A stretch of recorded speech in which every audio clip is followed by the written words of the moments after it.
அனைவருக்கும் வணக்கம். 10th new Tamil book இயல் 6 கவிதை பேழை கம்ப ராமாயணம். கம்பர் உள்ளதை உணர்ந்தபடி கூறுவது கவிதை. கவிஞனின் உலகம் இட எல்லை அற்றது, கால எல்லை அற்றது.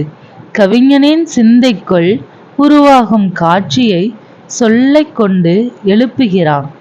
அவன் கண்ட காட்சிகள் அதற்கு துணை புரிகின்றன, கேட்ட ஓசைகள் துணை புரிகின்றன, விழுமியங்கள் துணை புரிகின்றன, ஒப்புமைகள் துணை புரிகின்றன. கலையின் உச்சம் பெறுவதுதான் அவன் எல்லையாகிறது. கம்பன் அப்படிப்பட்ட கவிஞன். அதனால்தான் கம்பன் இசைத்த கவியெல்லாம் நான் என்று பாரதி பெருமைப்படுகிறார். பாலகாண்டம் ஆற்றுப்படலம். ஆறு இயற்கையின் தோற்றமாக இல்லாமல் ஓர் ஓவியமாக விரிகிறது. அதை உயிரென காணும் அந்த அழகுணர்ச்சி கவிதையாகி ஓடி நெஞ்சில் நிறைகிறது. தாதுகு சோலை தோறும் செண்பக காடு தோறும் போத்தவிழ் பொய்கை தோறும் புதுமணர் அடங்க தோறும் மாதவி வேலி பூகவனம் தோறும் வயல்களோறும் ஓதிய உடம்பு தோறும் உயிரென உலாய தன்றே. பாடலின் பொருள்: மகரந்தம் சிந்துகின்ற சோலைகள், மரம் செறிந்த செண்பக காடுகள், அரும்புகள் அவிழ்ந்து மலரும் பொய்கைகள், புதுமணல் தடாகங்கள், குறுக்கத்தி கொடிவேலியுடைய கமுக தோட்டங்கள், நெல் வயல்கள், இவை அனைத்தும் பரவி பாய்கிறது. சரையு அரி அது ஓர் சரையு ஆறு அது ஓர் உயிர் பல உடல்களில் ஊடுருவி உலாவுவது போல் பல இடங்களில் பாய்கிறது. கவிதை கவிஞன் மூலம் தன்னையே வெளிப்படுத்தி கொள்கிறது. அது எப்படி வருகின்றதோ அதை மாற்றினால் அழகு குன்றும். மீண்டும் மீண்டும் அறிதரும் சந்த உணர்வுகளை நம்முள் செலுத்துகிறது. உள்ளம் சூறையாடப்படுகிறது. பாலகாண்டம் நாட்டுப்படலம். இயற்கை கொழு வீற்றிருக்கும் காட்சியை பெரிய கலை நிகழ்வே நடப்பதான தோற்றமாக கம்பன் கவி காட்டுகிறது.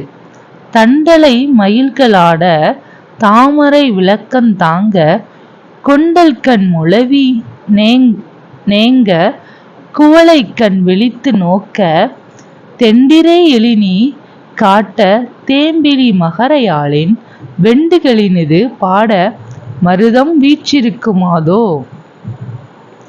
பாடலின் பொருள்: குளிர்ந்த சோலைகளில் மயில்கள் அழகுற ஆட, விரி தாமரை மலர்கள் ஏற்றிய விளக்குகள் போல் தோன்ற, சூழும் மேகங்கள் மத்தள ஒளியாய் எழ, மலரும் குவளை மலர்கள் கண்கள் விழித்து பார்ப்பது போல காண, நீர்நிலைகள் எழுப்பும் அலைகள் திரைச்சீலைகளாய் விரிய, மகர யாழின் தேனிசை போல் வண்டுகள் ரீங்காரம் பாட மருதம் வீற்றிருக்கிறது.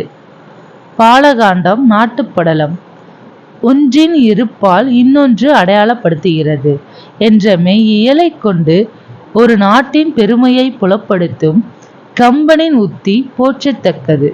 வன்மை இல்லையோர் வறுமை இன்மையார், இன்மை இல்லையோர் செருநறி இன்மையால்,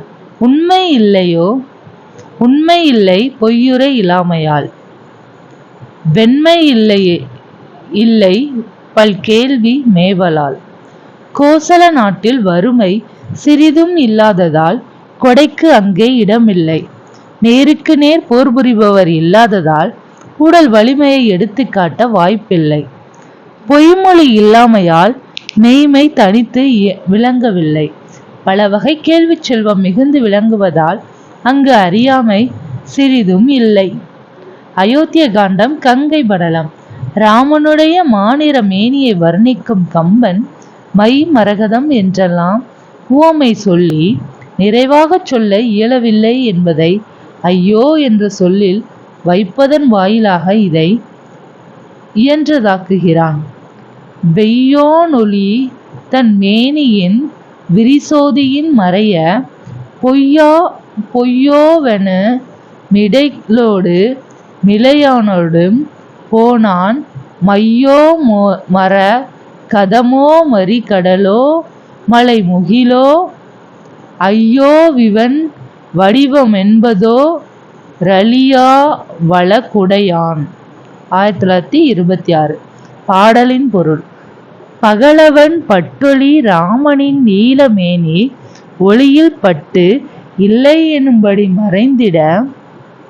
மறைந்துவிட இடையே இல்லை எனும்படியான நுண்ணிய இடையால் சீதையோடும் இளையவன் இலக்குவனோடும் போனான். அவன் நிறம் ஐயோ பச்சை நிற மரகதமோ மறிக்கின்ற நீலக்கடலோ கார்மேகமோ ஐயோ ஒப்பற்ற அழியாத அழகினை உடைய வடிவு கொண்டவன் ராமன். அயோத்தியா காண்டம் கங்கைகான் படலம்.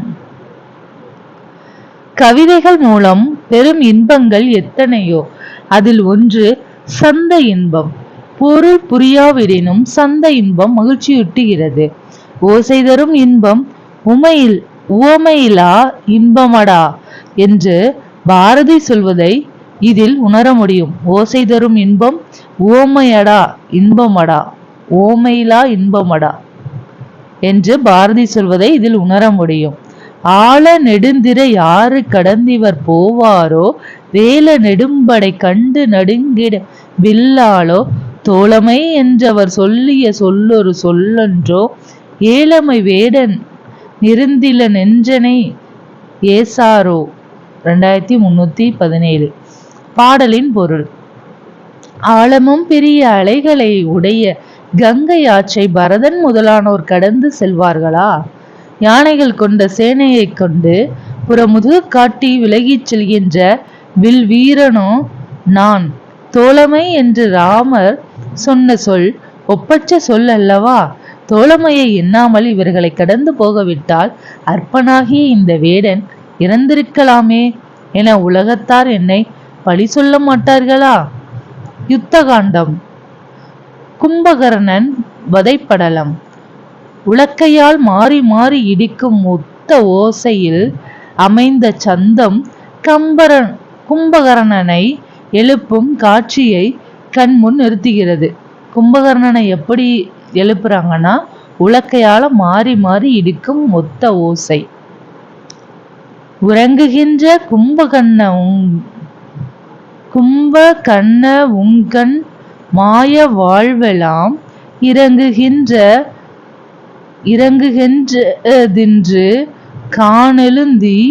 ராயெழுந்திராய் கரங்கு போல விற்பிடித்த காலதூதர் கையிலே உறங்குவாயுறங்கி வாயினி கிடந்துறங்குவாய். 7316. பாடலின் பொருள். உறங்குகின்ற கும்பகர்ணனே, உம்முடைய பொய்யான வாழ்வு எல்லாம் இன்றிலிருந்து இறங்குவதற்கு தொடங்கிவிட்டது. அதனை காண்பதற்காக எழுந்திடுவாய். காற்றாடி போல எல்லா இடங்களிலும் திரிகின்ற வில்லை பிடித்த காலனுக்கு தூதரானவர் கையில் இனிப்படுத்து உறங்குவாய். எல்லா இடங்களிலும் திரிகின்ற வில்லை பிடித்த காலனுக்கு தூதரானவர் கையில் இனி படுத்து உறங்குவாயாக. நூல்வெளி. கம்பர் ராமனது வரலாற்றை தமிழில் வழங்கி ராமாவதாரம் என பெயரிட்டார். இது கம்ப ராமாயணம் வழங்க பெறுகிறது. இது 6 காண்டங்களை உடையது. கம்ப ராமாயண பாடல்கள் சந்தநயம் மிக்கவை. அவற்றுள் அழகுணர்ச்சி மிக்க சில கவிதைகள் பாடப்பகுதியாக அமைந்துள்ளன. கல்வியில் பெரியவர் கம்பர். கம்பன் வீட்டு கட்டு தெரியும் கவிபாடும் போன்ற முதுமொழிகளுக்கு உரியவர் கம்பர். சோழ நாட்டு திருவெழுந்தூரை சார்ந்தவர்.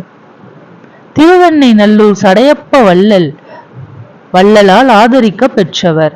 விருத்தம் என்னும் முன்பாவிற்கு உயர் கம்பன் என்று புகழப் பெற்றவர். சரஸ்வதி அந்தாதி, சடகோபர் அந்தாதி, திருக்கை வழக்கம், ஏர் எழுபது, சிலை எழுபது முதலிய நூல்களை இயற்றியவர். நன்றி.